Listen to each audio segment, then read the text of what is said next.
Rewmi 24 TV. dal leen ak jàmm mbokk yi dañ leen di rek tegal benn vidéo boo xam ne bépp sénégalais bu ko seetaan rek sa xol dina jeex waaye di nga am rek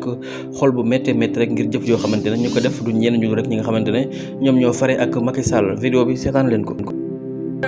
waaw yow yaa filmé woon nga ne Amadou Ba gars yi dañ koy nax dañuy lekk xaalisam. waaw man maa ko waxoon quoi mais dama doon si suba dama doon koy def rek pour affaire mbalak quoi mais léegi am na ku jël vidéo bi mu publié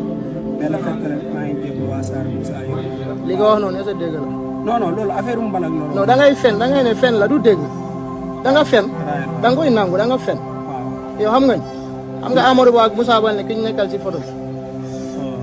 xam nga. non non non. xamoo ko moom moo taxaw ni ngay war di fen.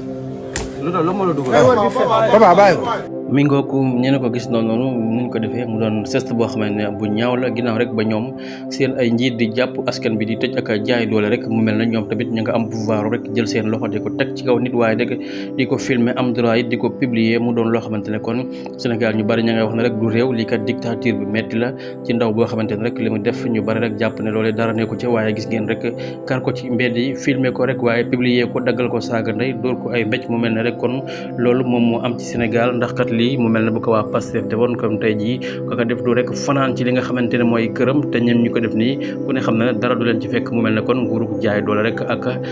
dànkaafu Sénégal yi ak di leen def lu leen métti rek moom la nguur gi fi nekkee nii di def mu doon loo xamante ne geste bu ñaaw la képp ku ko seetaan rek li nga xam ne di injustice la bu métti rek ñi amuñu droit rek jël seen loxo di ko rek dóor ci benn ndaw waxantuma la nag nga koy filmer rek ba di ko publier mu doon loo xamante ne ñu bari ñu ngi ñaawlu vidéo bi nga xamante ne mi ngi circulé ci réseaux sociaux te ñu ko def nii rek ku ne xam na ne rek bu réew mi doon doxee yoon mun na leen cee yóbbu ca ndax fa mbaxana doonee benn